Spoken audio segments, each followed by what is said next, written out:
d'être venu. Et on va étudier un morceau du livre de Rabbi Nachman qui s'appelle l'Écoute Moharan et qui est l'enseignement 182 et qui est en fait vraiment la colonne vertébrale, l'axe central de la pensée de Rabbi Nachman, à tel point que Rabbi Nachman a dit sur cet enseignement qu'il faut le lire et le relire et vivre avec sans arrêt. Et c'est en fait le fait de chercher des points positifs chez les autres et chez nous-mêmes. Et il y a des idées extraordinaires et de ça dépend. Son élève Rabbi Nathan, l'élève de Rabbi Nachman, a dit que de cela dépend la venue du Mashiach. Parce qu'on vit dans une société où les gens ne voient que le mal. Et tout ce qu'on entend, que ce soit à la radio ou n'importe où, on voit que le mal, que le malheur, que les choses qui sont tordues. Et en fait, c'est une maladie.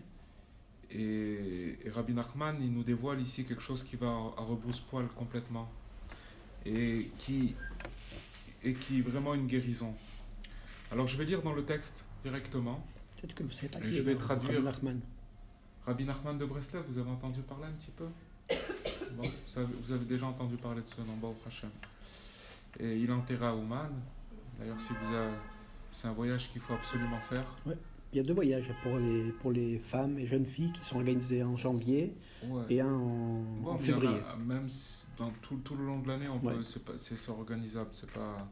C'est très très facile d'accès et ça vaut la peine, franchement. Ça vaut beaucoup la peine. Ouais. Peut-être qu'on en parlera un peu pendant le. Donc je vais traduire directement dans le texte. Il dit que sache que il faut juger chaque homme du côté du mérite. C'est-à-dire que maintenant il y a une balance. Il y a le côté de la rigueur, plus que la rigueur, comme on appelle chov en français. L'accusation, ça veut dire de chercher chez l'autre l'accusation ou alors le mérite. Et c'est une balance. Donc cette balance-là, Rabbi Nachman il dit qu'il faut juger chacun du côté du mérite. Même si cette personne est racha. Racha, c'est-à-dire une personne qui est vraiment mauvaise. Il faut chercher en lui des points, un petit peu de bien. Un petit peu de bien qu'il y a en lui. Parce que dans ce bien-là qui se trouve en lui, alors il n'est pas mauvais. C'est quelque chose d'extraordinaire. C'est-à-dire que Rabbi Nachman nous dévoile que le fait de chercher le bien, c'est une entité en soi. Ça veut dire que maintenant, c'est comme si vous avez un plat, et que dans ce plat-là, il y a des déchets, et que dans ce plat-là, il y a des choses qu'il faut jeter, et il y a du bien dans ce. Ce qui est bien, il est bien. C'est en fait ce qu'il veut nous expliquer, c'est qu'on ne s'occupe pas du mal. Le mal, il n'existe pas. Et je vais vous dire pourquoi il n'existe pas, le mal. Parce que le mal, c'est quelque chose qui, un jour ou l'autre, qui va être désintégré. Ce n'est pas quelque chose qui est éternel. Le bien, c'est quelque chose d'éternel, qui restera pour l'éternité et qui ne sera jamais détruit. Donc, quelque chose qui ne va pas avoir une pérennité dans le temps, c'est quelque chose qui va se désintégrer. Et si ça se désintègre, ça n'existe pas, puisque ça ne peut pas rester dans ce monde-là. Donc, quand il nous dit de chercher le bien, il nous dit chercher l'éternel, finalement. Ce qu'il y a d'éternel, c'est le bien. Et maintenant, par le fait qu'il va trouver le bien et qu'il va juger du côté du mérite, alors il va faire élever la personne du côté du mérite. Et là, on va faire une parenthèse avec une histoire qui se passe avec Rabbi Akiva. Rabbi Akiva, c'était une personne qui est revenue au judaïsme très tard relativement, à l'âge de 40 ans. À l'âge de 40 ans, il se retrouvait avec des petits-enfants de 3 ans pour apprendre la Torah, Aleph, Bet. Et il n'a pas ouvert sa bouche pendant 15 ans. Ça veut dire qu'il n'a pas émis une idée. Il s'est tué pendant 15 ans. Et à tel point que Rabbi Akiva, il est devenu, dans la Torah, c'est quelqu'un de très, très, très immense, à quel point que quand Moshe Rabbeinu, il a vu par prophétie qu'il allait arriver un homme comme ça, il a dit, mais c'est quelqu'un de beaucoup plus grand que moi. Et pour savoir, c'est que Rabbi Akiva, il était là jusqu'à l'âge de 40 ans, il avait des fréquentations, il était un peu bandit comme ça. Et il a commencé, il est revenu Et donc, il y a une histoire avec lui, c'est que une fois, il est parti dans la forêt. On ne sait pas trop ce qu'il est parti faire, mais si quelqu'un il fréquente les écrits de Rabbi Nachman, on peut comprendre qu'il a sûrement été prié dans la forêt et retrouvé son créateur là-bas. Et quand il était dans la forêt, il a rencontré une personne qui, en vérité, cette personne était déjà décédée. Ça veut dire qu'il a vu son âme.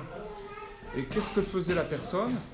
Elle coupait un arbre, elle coupait cet arbre en petits morceaux, elle faisait un bûcher, elle allumait le bûcher, elle rentrait dans le bûcher, elle brûlait, et après, encore une fois, on l'a ramenée à la vie, elle coupait encore l'arbre, le bûcher, c'était une espèce de pénitence qui devait endurer, cette âme. Et lui, bien entendu, comme il avait les yeux pour voir qu'il était une âme et il voyait il voyait que l'âme, et il a compris que c'était une personne qui était déjà partie de ce monde. Et il a commencé à rentrer en relation avec elle. Il lui a dit, mais est-ce que tu as laissé un enfant sur terre qui peut peut-être qui peut élever ton âme? Elle lui a dit, effectivement, j'ai laissé un enfant, un garçon, mais cet enfant, ce garçon, il est très très très loin, et il ne peut pas intercéder, il ne peut pas m'aider, parce qu'il est très très loin. Alors Rabbi Akiva, il a décidé de partir et d'aller rencontrer cet enfant. Et il lui a dit où c'est qu'il habite, il lui a dit voilà, il habite dans tel village, etc. Donc il est parti en chemin. Et quand il est arrivé dans ce village, il a demandé aux gens du village, est-ce que vous connaissez un tel? Il a dit, bien sûr qu'on le connaît, mais c'est vraiment quelqu'un qui est en dehors de la communauté, il est méchant, il n'est pas bien avec les gens, Bon, c'était quelqu'un qui était... Alors il a décidé d'aller le voir, il s'est mis en marche, et il était vraiment à la fin du village, à la dernière maison du village, et que quand il est arrivé vers lui, ce garçon, il a pris un couteau, et il a commencé à se comporter d'une manière légère vis-à-vis de Rabbi Akiva. Et comme Rabbi Akiva il a vu ça, il a dit, qu'est-ce que je peux faire? Il ne savait pas quoi faire. Et il est parti, et c'est marqué qu'à ce moment-là, il est resté pendant 40 jours, il est parti pendant 40 jours, Rabbi Akiva, il s'est isolé, et là non plus on ne sait pas ce qu'il a fait, mais d'après cet enseignement, on peut comprendre ce qu'il a fait. Ce qu'il a fait, c'est qu'il a commencé à chercher dans cet individu qui apparemment apparaissait comme quelqu'un de très très mauvais. Il a commencé à chercher le bien qu'il y avait chez lui. Et il a jeûné pendant 40 jours, et au bout de 40 jours, il est revenu. Et quand il est revenu vers ce garçon lui a dit, je voudrais que tu m'apprennes l'alphabet. Qu'est-ce qui s'est passé entre le moment où il a pris Rabbi Akiva de haut, et il n'a pas mesuré la grandeur de Rabbi Akiva, et que maintenant, quand il revient au bout de 40 jours, c'est le garçon lui-même qui lui demande, est-ce que tu peux m'apprendre l'alphabet? Alors dans ça, c'est ce qu'il nous dit Rabbi Nachman. C'est en fait le regard qu'il a eu à partir du moment où on va commencer à chercher le bien chez l'autre. Qu'est-ce qui va se passer? Automatiquement, il va changer de position. Ça veut dire qu'il va... Parce que, si on voit bien l'histoire, on voit que dans ce village-là, il était condamné, ce garçon. Tout le monde le rejetait, et tout le monde avait un regard sur lui pessimiste et négatif. Rabbi Akiva, il a cherché. Ça ne veut pas dire que maintenant, il a commencé à dire que le mal, il était bien. Mais seulement, il ne s'est pas occupé du mal. Il a cherché le bien qu'il y avait chez ce garçon. Quand il a trouvé le bien qu'il y avait chez ce garçon, au moment où il le trouve, même sans lui parler, ce garçon, il va commencer... Il faut savoir que dans l'esprit, il y a aussi des yeux. Il y a les yeux physiques, quand on regarde, mais il y a des yeux de l'esprit où l'esprit regarde. Et quand l'esprit commence à s'interroger sur une personne, sur un individu, et qui commence à le voir d'une manière négative, automatiquement la personne qui va être en face, elle va le ressentir. Il y a dans le Michelet de Shlomo Ameler, Shlomo Ameler, il a écrit un livre qui s'appelle Michelet. Et c'est le roi Salomon. Le roi Salomon. Et dans ce livre-là, il y a beaucoup de comment on appelle ça, de proverbes et de sagesse. Et il dit un truc, quelque chose d'extraordinaire, le roi Salomon. Il dit que si une personne va se regarder dans une flaque d'eau et qu'elle va faire une grimace, elle va faire une tête de... Qu'est-ce que va refléter la flaque? C'est comme une glace, la flaque. Elle va refléter son visage. Alors il dit de la même façon qu'une flaque d'eau, elle reflète le visage de celui qui va faire une grimace ou même un sourire, puisque s'il fait un sourire, il va recevoir un sourire.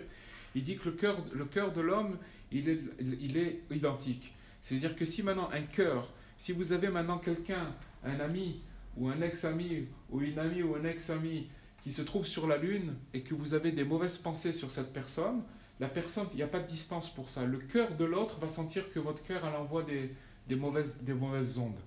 Et elle le sentira. C'est pour ça qu'on peut expliquer que, par exemple, quand vous rentrez dans une salle, si vous êtes avec des gens, dans un endroit, et qu'il y a quelqu'un qui rentre et que vous n'avez pas il n'y a pas de feeling avec la personne, et ben, c'est parce que c'est des ondes qui sont envoyées et vice-versa, elles reviennent chez la personne. C'est-à-dire que si maintenant vous pensez...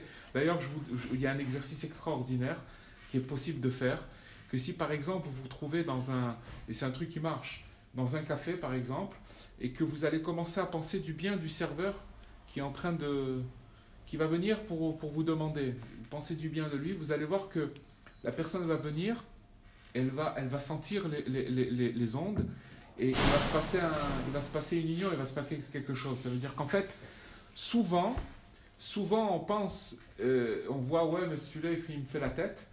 Alors, de deux choses, une, c'est où lui, il fait la tête, et alors nous, on lui rend, ça veut dire c'est cette flaque-là, on lui rend son miroir. Ou alors nous, on a commencé à envoyer sans s'en rendre compte une mauvaise onde, et on se retrouve avec le reflet de cette onde. Donc là, ça c'est une chose très très importante. Et donc pour en revenir à ce qu'on est en train de dire, c'est-à-dire que l'esprit, il a des yeux. Et que quand on va commencer à introspecter une personne et commencer à réfléchir sur elle, si on pense mal sur elle, automatiquement cette personne-là, on va la cantonner et on va la bloquer dans un endroit qui s'appelle l'endroit de la... Comment on a dit tout à l'heure? Le triouf. Le Chov. Le chov, mais en français, j'ai oublié le mot. Le côté de la dette. Ça veut dire qu'on voit la personne d'une manière... on a dit le mérite et culpabilité. La culpabilité, ça veut dire qu'on va le laisser dans cet endroit-là. Et cette personne ne pourra pas évoluer. Ce qui veut dire, si on extrapole un petit peu, il faut savoir qu'on vit dans une société où, malheureusement, tout le monde regarde tout le monde d'une manière négative. Ça veut dire qu'il y a une interaction entre le monde entier on ne fait que se renvoyer l'image qu'on a sur nous-mêmes, l'image qu'on a sur les autres, et c'est un monde horrible.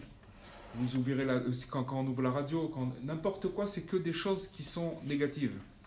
Et ça influe sur nous-mêmes, ça influe, et à force de vivre dans cette mouvance et dans cet entourage, ce qui se passe, c'est qu'on commence à être, c'est comme un virus. On reçoit ce virus-là, et on est dans un système et dans une loupe où c'est comme un disque dur qui a toujours les mêmes informations, qui tourne en boucle, et on ne fait que se voir mal et voir les autres mal, et c'est la fin du monde. C'est la fin du monde. Le monde, il se détruit comme ça petit à petit. Maintenant, Rabbi Nachman, il est arrivé il y a 200 ans, et c'était un prophète. Il a préconisé cette maladie, et il a vu que le monde allait descendre et descendre et descendre, jusqu'à surtout qu'il a dit une chose aussi très importante, c'est qu'il a dit que le mauvais penchant, vous avez entendu parler du mauvais penchant. Alors dans la Gemara, il a 7 noms, il a 7 adjectifs. Il s'appelle de plusieurs façons. Et quand Rabbi Nachman est arrivé, il a dit maintenant nous n'allons plus appeler le Yetzer Hara par ces 7 noms, on va l'appeler par l'imagination. L'imagination, ce qu'on appelle en hébreu le koach medame, ça veut dire le fantasme. Le film, chacun il a un film dans sa tête, il croit des choses qui ne sont pas vraies, et donc il projette ce qu'il croit, et c'est ça sa réalité. Et donc maintenant, à partir du moment où on va commencer à voir les choses d'une manière négative, on va se faire un film négatif. Et ce film négatif, il va être dans tous les méandres de notre vie, que ce soit avec notre entourage, nos parents, nos amis, là où on travaille, et c'est quelque chose qui influe d'une manière négative. Donc, ce qu'on a appris aujourd'hui, maintenant, ce qu'il veut nous dire, c'est que, vous savez, cet enseignement-là, on pourrait en parler, on a fait juste 4 lignes, mais juste sur ces 4 lignes, on pourrait faire des cours et des cours sans arrêt, et on n'est pas obligé de le finir aujourd'hui. Ce qu'on attrapera, on attrapera, mais ce qu'il veut nous dire, c'est que maintenant, à partir du moment où on va penser et voir la personne qu'on a en face de nous d'une manière positive, à partir de ce moment-là, on va la faire changer et on va l'élever. Entre parenthèses, une petite parenthèse, il y a des fois où on va parler à une personne avec beaucoup de gentillesse et beaucoup de respect, mais en fait, à l'intérieur, on le voit d'une manière négative. Même si nos paroles sont positives, mais que notre intériorité est négative, ça veut dire qu'on ne croit pas en lui, et que, alors ça aussi, les paroles ne toucheront pas. C'est pour ça que des fois, on veut parler à quelqu'un pour soi-disant son bien, et on voit que non seulement on n'arrive pas à l'aider, mais il reste toujours dans le même endroit. Donc, pour finir l'histoire, c'est que quand la personne, quand Rabbi Akiva est parti voir ce jeune-là, et qu'il a commencé, après 40 jours de spéculation, c'est-à-dire qu'il a cherché véritablement, il a plus que ça. Il a d'abord cherché, il a demandé, et il a trouvé. Chercher, ça veut dire, pour chercher, il faut savoir que ça existe. Je vous donne un exemple. Si vous prenez par exemple, vous avez une bague de grande valeur, et que cette bague, au moment où vous la mettez de côté, vous êtes en train de faire de la cuisine, et à un moment, on ne trouve plus la bague, et on pense que la bague, elle est tombée dans la poubelle. Donc, si vous pensez que la bague, elle est tombée dans la poubelle, et que vous tenez à cette bague, vous allez chercher dans la poubelle d'une manière très... Vous allez aimer la poubelle, même si la poubelle fait... Si vous prenez tous les déchets qu'il y a dans la poubelle, peut-être qu'il y a 50 centimes d'euros, peut-être si vous rassemblez tout ce qu'il y a dans la poubelle, c'est 50 centimes d'euros. Peut-être moins. Mais si vous savez qu'il y a une bague, vous allez commencer à chercher dans cette poubelle d'une manière très respectueuse, parce que vous savez qu'il y a un diamant dedans, il y a une bague dedans. Ça ici, c'est la même chose. Quand on parle de chercher, ça veut dire qu'on sait qu'il y a quelque chose qui existe dedans. Si vous voyez une personne et que vous voyez comme un tas d'ordures, il n'y a rien à chercher. Ça veut dire qu'on reflète ce qu'on voit et voilà, et il ne se passe rien. Mais si, à partir du moment où on sait que quelqu'un il a une valeur, et chacun il a une valeur, et encore, je parle, chaque être humain a une valeur, mais le peuple juif, il a encore une plus grande valeur. Pourquoi ? C'est pas qu'on est supérieur aux autres, mais à partir du moment où on a reçu une âme, et que cette âme-là s'appelle une partie divine, donc ça veut dire que nous, en tant que peuple juif, on a un devoir d'éclairer les autres. D'abord notre entourage, et même les gens qui sont non-juifs, par notre exemple, par notre lumière, par notre sagesse, par notre regard, etc. Mais on va dire que d'abord, quand on va voir quelqu'un, une personne, il faut savoir que cette personne a une valeur. Et si on sait qu'elle a une valeur, alors automatiquement, on va commencer à chercher, même si, évidemment, on n'arrive pas à trouver tout de suite des fois. Mais à partir du moment où on sait que ça existe, c'est comme la personne qui va perdre sa bague dans la poubelle, elle va chercher jusqu'à qu'elle va retrouver sa bague. Et donc, à partir du moment où on va faire ce travail-là, il va s'opérer un phénomène que Rabbi Nachman dit que cette personne, on va pouvoir la rendre bitchouva. Ça veut dire quoi ? On va la changer de statut. À un moment, elle était là, et maintenant, elle va monter du côté du mérite. Le côté du mérite, ça veut dire qu'elle va être entourée de bonté. Parce que jusqu'à présent, notre regard, quand je dis notre regard, le mauvais regard, il va coincer, il va emprisonner la personne dans cette situation, et le bon regard va la faire changer de situation, elle va l'élever au côté du mérite. Et ça, on l'apprend dans dans un verset du roi David, que le verset il dit, je vais le dire en hébreu, je vais le traduire en français, Ve'od me'at ve'en racha, ve'idbonanta al mekomo ve'enenu. Qu'est-ce qu'il dit ce verset-là? Il dit que avec un petit peu de bien, il est plus rachat, il est plus mauvais. C'est-à-dire, ce petit peu de bien que tu as trouvé en lui, il est plus rachat. C'est comme cette poubelle, il faut toujours se rappeler de la poubelle. Maintenant, quand je vais m'attaquer à la recherche de ma bague qui est tombée dans la poubelle, alors la poubelle, je ne la vois pas comme quelque chose de mal. Parce que je vais chercher. Mais dès que je vais trouver le bien qu'il y a dans cette poubelle, je ne m'occupe plus du mal. Parce que ce que j'ai cherché, c'est le bien qu'il y avait dedans. C'est cette bague qui est tombée. Et je vais réfléchir sur la situation. Ça veut dire qu'avec ce peu de bien que je vais trouver chez la personne, comment j'y suis arrivé? En réfléchissant aux valeurs que cette personne a. Et quand je vais trouver cette valeur-là, cette personne, elle a changé d'endroit.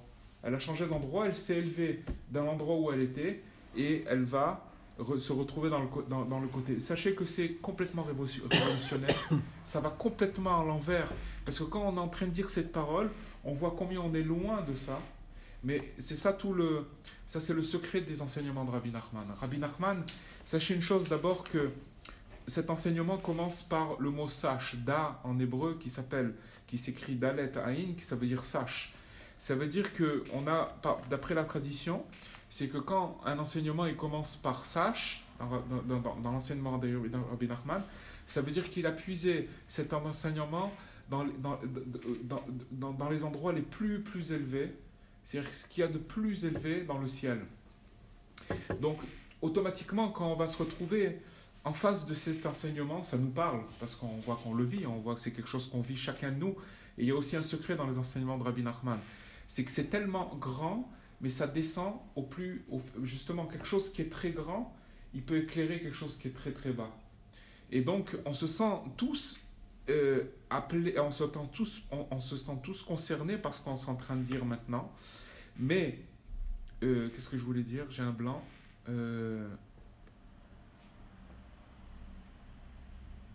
Ça nous éclaire ça nous éclaire. C'est révolutionnaire. Oui. Pourquoi c'est révolutionnaire?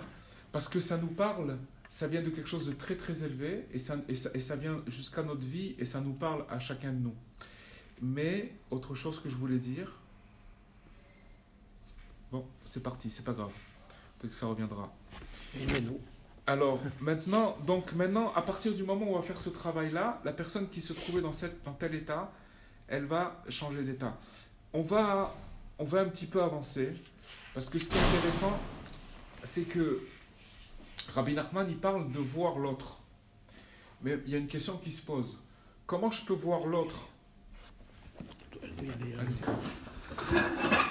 La question, c'est comme ça, c'est que comment on peut voir le bien qu'il y a chez les autres si on ne le voit pas chez nous? Parce que sachez une chose, et ça c'est dans l'enseignement de Rabbi Nachman. Rabbi Nachman, il avait un élève qui s'appelait Rabbi Nathan. Rabbi Nachman a dit que sans Rabbi Nathan, il ne serait pas resté une page de son enseignement. Et en fait, Rabbi Nachman représente le soleil, et Rabbi Nathan, il représente la lune. Le soleil, c'est une lumière, et la lune, elle reflète la lumière du soleil. C'est pour ça que dans la nuit, quand il y a une pleine lune, on peut arriver à voir presque comme le jour. Mais la lumière de la lune, elle est là pour éclairer la nuit.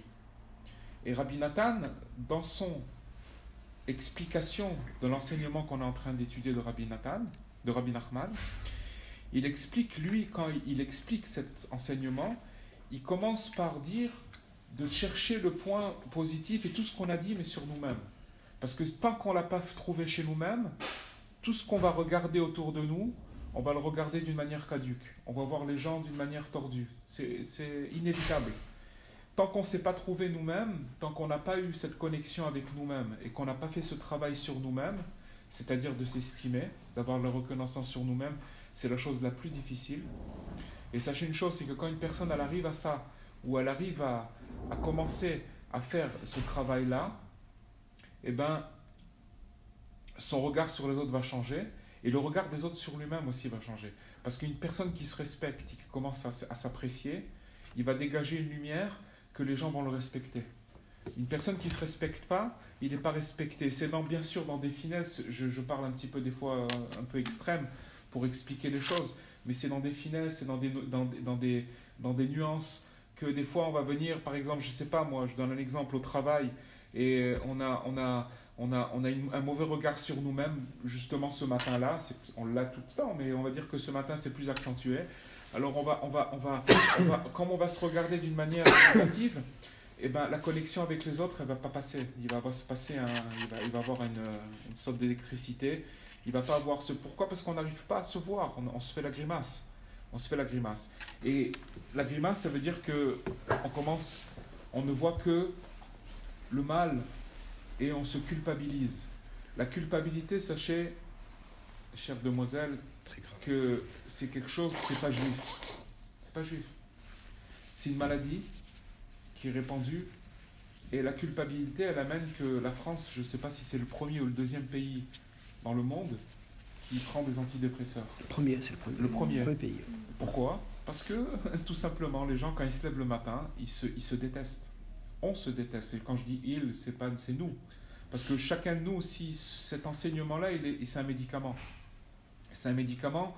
Et Rabbi Nachman, voilà ce que je voulais dire tout à l'heure, c'est que quand il parle d'un endroit tellement élevé, c'est que quand on va commencer à voir dans quel état on a peur, parce qu'on se dit, mais on est tellement contaminé, intoxiqué avec des virus partout, comment on fait? Mais c'est là où il commence, parce que Rabbi Nachman, il a dit un tout petit peu, c'est bien. Quand on commence déjà à prendre conscience de là où on est, mais au lieu de tomber et de dire mais c'est trop, c'est pas possible, c'est une montagne, mais que on commence à faire son travail. Et c'est quoi le travail?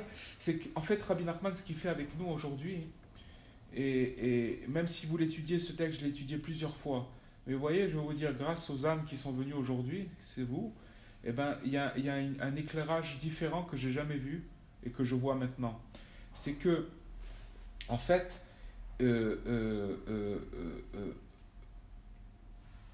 le fait, ce qu'il fait avec nous, Rabbi Nachman, dans cet enseignement, c'est qu'il nous fait prendre du recul. C'est qu'on arrive à voir dans quel état on est, mais il ne faut pas là-bas se culpabiliser. Parce que des fois, on peut voir notre état et on peut voir, mais c'est immense, c'est une montagne. Et cette montagne, elle fait très peur. Mais Rabbi Nachman, ici, il donne la clé, et il donne, c'est en fait d'arriver à faire un travail de fourmi, et celui qui fait un travail de fourmi, il avance. Il avance, et non seulement il avance, mais il arrive à enlever des écorces, et petit à petit, il arrive à se retourner, il voit que il arrive à voir chez les autres que c'est les autres qui se voient d'une manière négative, et petit à petit, il guérit. Mais c'est une guérison, il faut savoir que c'est une guérison. Mais si on ne fait pas ça, alors on arrive à la fin, dans le meilleur des cas, à ne pas prendre des antidépresseurs, mais à se voir d'une manière négative. Et dans le pire des cas, à faire comme tout le monde. Ça veut dire qu'il y a beaucoup de gens qui prennent des antidépresseurs. Et des antidépresseurs, ça ne règle pas le problème. Seulement, ce que ça fait, c'est que c'est comme une espèce de coussin, qu'au lieu de prendre le coup, alors il est assourdi le coup, mais c'est toujours la même chose. Et c'est la négation, c'est le côté négatif. Maintenant, Rabbi Nachman, il dit, et donc dans la deuxième partie de cet enseignement, il dit, sache qu'il faut, et aussi il faut, qu'un homme, il cherche chez lui aussi des points positifs. Parce que il faut faire très très très attention de s'écarter de la tristesse. La tristesse est quelque chose de mortel. De mortel. Quand on dit mortel, c'est... Je vais vous dire c'est quoi la tristesse. Le plus triste, quelqu'un il arrive au bout de la tristesse, eh ben c'est un cadavre. C'est quelqu'un. Ne croyez pas qu'un cadavre il écoute pas, il n'entend pas ce qui se passe autour de lui. Seulement il entend tout ce qui se passe, il voit tout ce qui se passe, mais seulement il n'a plus les forces, il peut plus réagir, il n'a plus de vie. La vie c'est la joie, d'accord? Quand on vit, c'est la vie. Quand on parle de la vie, on parle de la joie. Maintenant la tristesse, c'est un état d'âme qui, d'abord quand on est triste, on n'a envie de rien faire, on n'a pas envie de bouger, on n'a pas envie de sortir, on n'a pas envie de parler, on n'a pas envie de communiquer. On parle encore d'un état extrême, mais il n'est pas très si extrême parce qu'on vit des hauts et des bas. Et Rabbi Nachman il a dit qu'il faut s'éloigner de la tristesse d'une manière catégorique. C'est pas évident, on n'a pas dit que c'est évident. Vous voyez ce livre que vous avez, c'est 400 leçons.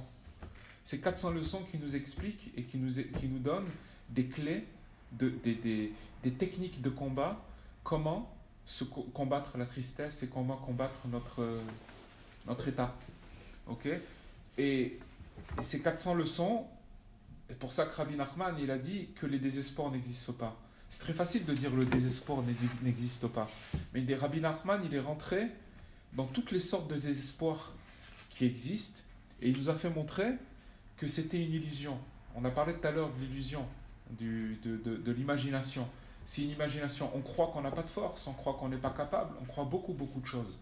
Et tout ça, c'est de l'imagination. Et Rabbi Nachman, c'est le premier coach. Vous savez, c'est très répandu le coach et la pensée positive. Mais Rabbi Nachman, il l'a vu déjà. Et tout ce qu'on voit maintenant, c'est juste des miettes de ce que Rabbi Nachman il dit. Parce que Rabbi Nachman, il amène la solution et il amène ce médicament, seulement il faut travailler. Travailler, ça veut dire y croire. À partir du moment où on y croit, et que même si on a toutes les preuves du contraire, qu'on est à l'inverse de ça, pas s'occuper, parce que Rabbi Nachman, il est très grand, et il a promis que celui qui s'attellerait, il finira à se trouver lui-même, et après à aider les autres à se trouver.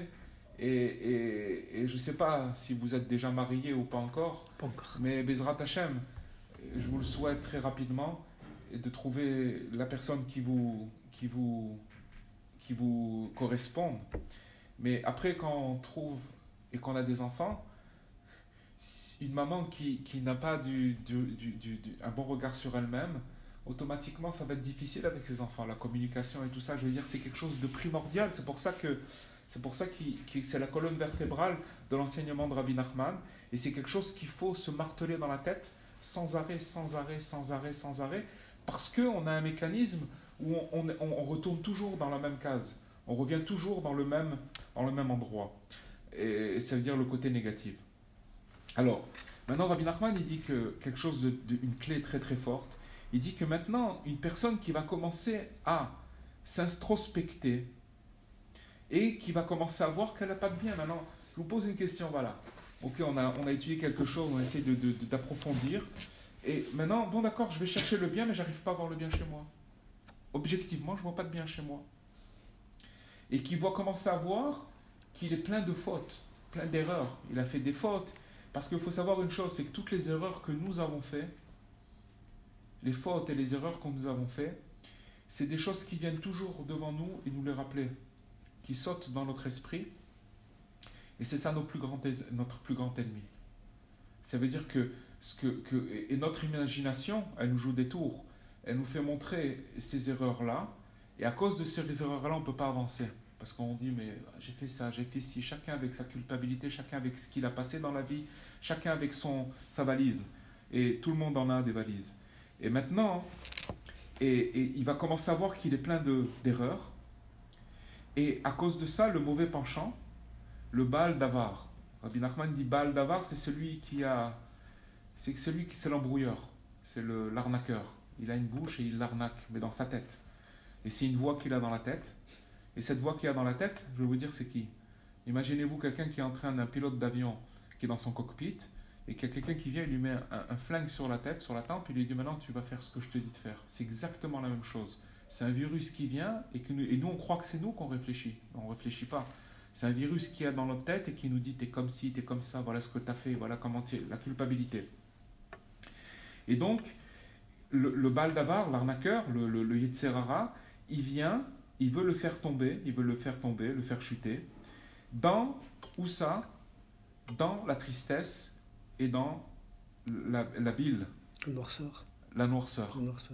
Et sachez une chose, c'est que le Yetzer Hara, il s'en fout complètement qu'on fasse un péché. C'est Rabbi Nachman qui dit. Il dit, c'est pas le péché en lui-même qu'il cherche. Ce qu'il cherche, c'est la tristesse qui vient après le péché. C'est ça qu'il veut. Parce que quand la personne elle est dans une tristesse, elle est dans le brouillard, et elle peut rester dans un tunnel comme ça, et elle peut faire rien du tout. Elle n'arrive pas à avancer, elle peut rien faire. Tout ce qu'elle veut faire, Elle n'arrive pas, elle voit pas de lueur, elle voit rien du tout. Et Rabbi Nachman, il a dit quelque chose, une parole très très très très grande et très forte sur lui-même. Il a dit, si j'étais amené à fauter, à faire une faute, après la faute, je serais exactement la même personne qui était avant la faute. C'est-à-dire quelqu'un qui n'a pas fauté. Seulement, parce qu'il faut savoir une chose, c'est que quand quelqu'un il fait une faute, à partir du moment où il a fait une faute, il n'est pas dans un état d'esprit de pouvoir arranger quoi que ce soit. Tout ce qu'il va réfléchir, c'est dire voilà comment je suis, voilà un truc, encore une fois je suis retombé dans ça, et ta. Et en vérité, cette faute-là, elle va l'amener dans la tristesse. Ça veut dire finalement, le mauvais penchant, il veut que la personne se trouve et reste dans cette tristesse. C'est tout ce qu'elle veut. Elle veut pas. La faute, elle s'en fout complètement. Pour Dieu, c'est quoi une faute? C'est rien du tout. Mais la tristesse, c'est la plus grande faute qui existe. Parce qu'à cause de la tristesse, ça va ouvrir d'autres portes et d'autres tunnels qui va la faire tomber encore plus bas. Et il n'y a pas de fond. Jusqu'à qu'en vérité, encore une fois, c'est pas la faute qu'on veut, mais jusqu'à que le mauvais penchant, il veut une seule chose, c'est que la personne elle soit morte. Morte, mais sans vie. Sans vie. Donc la tristesse, c'est de goûter un petit peu de cette mort-là. D'ailleurs, c'est pour ça qu'on n'a pas d'énergie quand on est triste. D'accord? Et un mort, il n'a plus d'énergie du tout. Mais si quand on ajoute ça, un peu de tristesse, après, imaginez-vous après une dépression ou n'importe quoi, c'est pas que la personne, après c'est des maladies, après c'est des choses, mais c'est des choses qui nous grignotent petit à petit, que Dieu préserve jusqu'à que la personne, elle se fait coincer, elle a plus de vie. Il y a des gens, vous voyez, des gens qui ont vécu jusqu'à l'âge de 100 ans, 105 ans et tout ça. Vous voyez que si vous cherchez le point commun qui rend des gens qui sont restés longtemps vivants, ce sont des gens qui avaient une philosophie dans la vie, qui cherchaient le bien, qui avaient un truc, quelque chose qu'on ne peut pas expliquer, et que c'est ça la longévité, parce qu'ils ont prolongé la vie. Et la tristesse, c'est de raccourcir la vie. Et malheureusement, on est dans une génération qui n'a plus d'âge. Il y a des gens, qu'on peut trouver des gens de l'âge de 15 ans, de 12 ans, de 13 ans, de 20 ans, de 25 ans, 30 ans, jeunes, qui ne voient pas d'avenir dans leur vie et qui sont tristes et que Dieu préserve, à tel point qu'il y en a qui passent à l'acte, que Dieu préserve. Ouais. Et c'est une maladie, c'est la maladie du siècle. Pour ça que Rabbi Nachman, il a amené des médicaments qui viennent d'un endroit très très très très très très lointain. Et je suis sûr que nous tous ici, on entend un appel, que ça nous parle parce qu'on est tous atteints par cette chose-là. Et celui qui croit à ça, qui croit à ce qu'on est en train de dire, alors il commence à s'éveiller, il commence à mettre les choses en œuvre. Alors, quand la personne, elle va commencer à être attaquée par le Yetzer Hara, parce qu'elle voit qu'elle a beaucoup de fautes, etc., et qu'on veut le faire tomber, il doit chercher et trouver en lui des points positifs. Parce que c'est pas possible qu'il n'ait pas fait dans sa vie une bonne action ou quelque chose de bien. Ça n'existe pas. Et que même qu'il va commencer à chercher les points positifs. Il va dire, ah oui, mais voilà. Alors je vais vous donner quelques exemples pour qu'on comprenne le sens de cette réflexion. Que quand il va commencer à chercher les points positifs qu'il y a en lui, alors il va voir que dans les points positifs, il y a plein de déchets. Ça n'a pas été fait sincèrement. Je vous donne un exemple. Imaginez-vous un exemple bête. Imaginez-vous par exemple, il y a un vieux qui veut traverser la rue et que je viens et que je commence à le faire traverser. Mais j'ai fait ça devant quelqu'un qui est important pour moi, un maître ou une amie, pour faire montrer que je suis quelqu'un de bien. Et donc je l'ai fait traverser. Alors je vais commencer à réfléchir, je vais dire, bon, voilà, j'ai fait traverser quelqu'un à la rue, j'ai fait une bonne action, c'est quelque chose de bien. Mais tout de suite, il va avoir cette attaque du mauvais truc, mais pourquoi tu l'as fait? Tu l'as fait parce que pour te rendre intéressant, pour avoir un honneur, etc. Donc tout le bien que tu as fait, il vaut rien du tout. C'est ça le premier jugement. On va faire une petite parenthèse et on va expliquer ce que dit Rabbi Nathan en explication sur cette chose-là. Si vous prenez une personne, nous, où on commence le matin notre journée et elle se termine quand on va dormir, d'accord? Et que on fait beaucoup d'actions, d'accord? Des actions, ça peut être prendre la voiture, mettre le contact, fermer la porte, aller à la sécurité sociale, aller faire des courses, téléphoner. On fait plein d'actions toute la journée. À la fin de la journée, si on fait un état des lieux et qu'on va chercher, qu'est-ce que j'ai fait de bien aujourd'hui? Et je commence à chercher. Je vois pas ce que j'ai fait de bien. Je vois pas. Mais si je cherche vraiment, je commençais à voir, peut-être que j'ai fait une action de bien. Donc on va dire que j'ai fait 1000 actions dans la journée. Ok, suivez bien parce que c'est très important et à quel point ça va. J'ai fait 1000 actions dans la journée. Dans ces 1000 actions, il y en a 999 qui sont mauvaises, qui n'ont pas de sens. Et il y en a une que j'ai trouvée, hop, une petite étincelle, j'ai fait quelque chose de bien. Mais maintenant, comme on est en train d'étudier maintenant, dans celle que j'ai fait de bien, je vais commencer à la découper, je vois qu'elle est complètement caduque, parce que j'ai eu un intérêt, je ne l'ai pas fait, elle n'était pas sincère. Donc si elle n'est pas sincère, à quoi elle sert? Alors Rabbi Nathan, il dit maintenant, tu as 1000 actions, tu les coupes.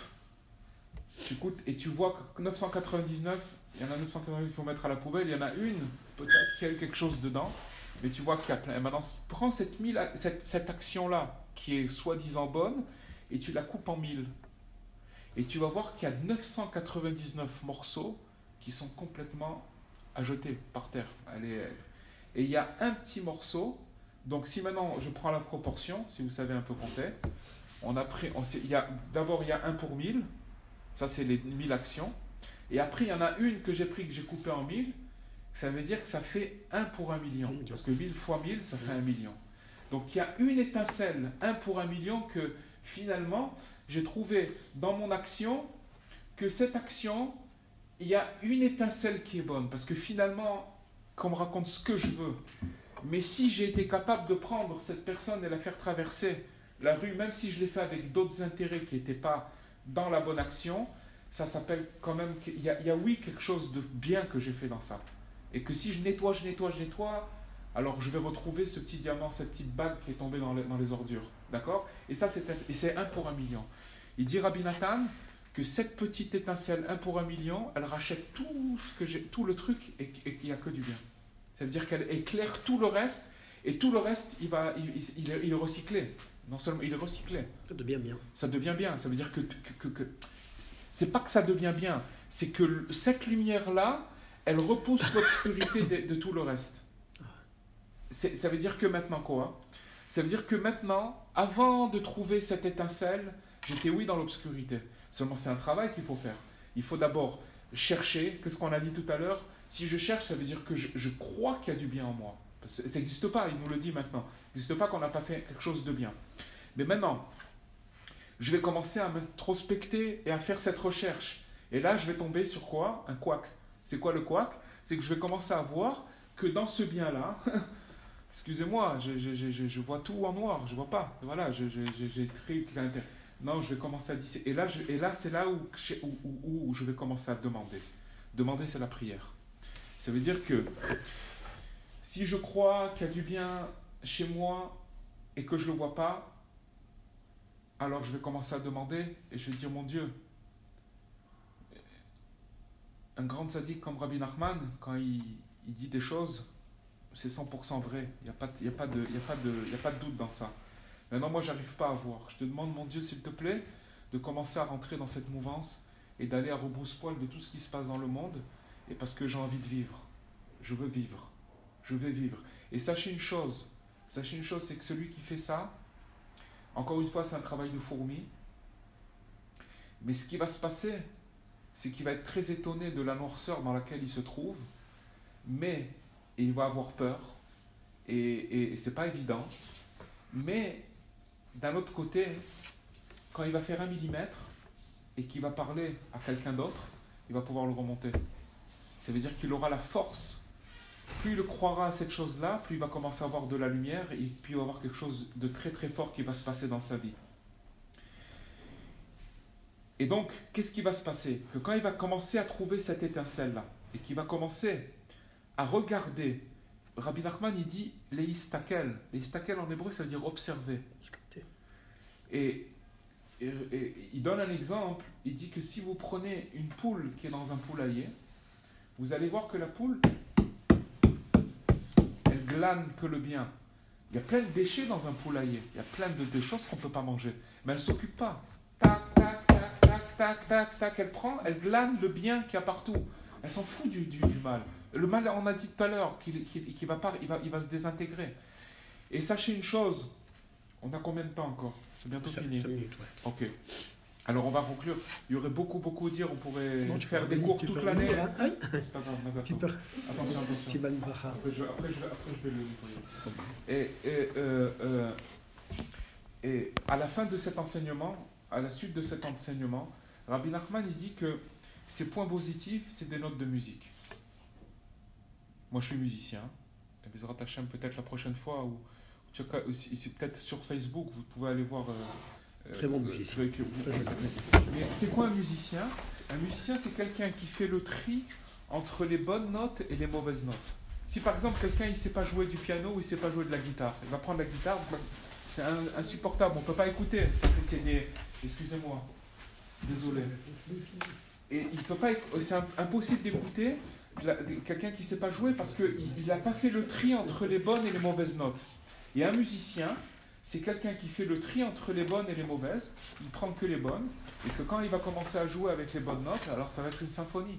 Maintenant, il faut savoir, les amis, les amis ES, c'est que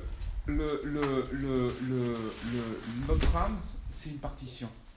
Et maintenant, chacun il a une partition qui est propre à lui-même, qui ressemble à personne d'autre. C'est pour ça que chaque âme, elle a sa particularité, elle a sa couleur, elle a son essence, elle a quelque chose de très très fort, et que cette âme qu'on a de chacun de nous, c'est une partition.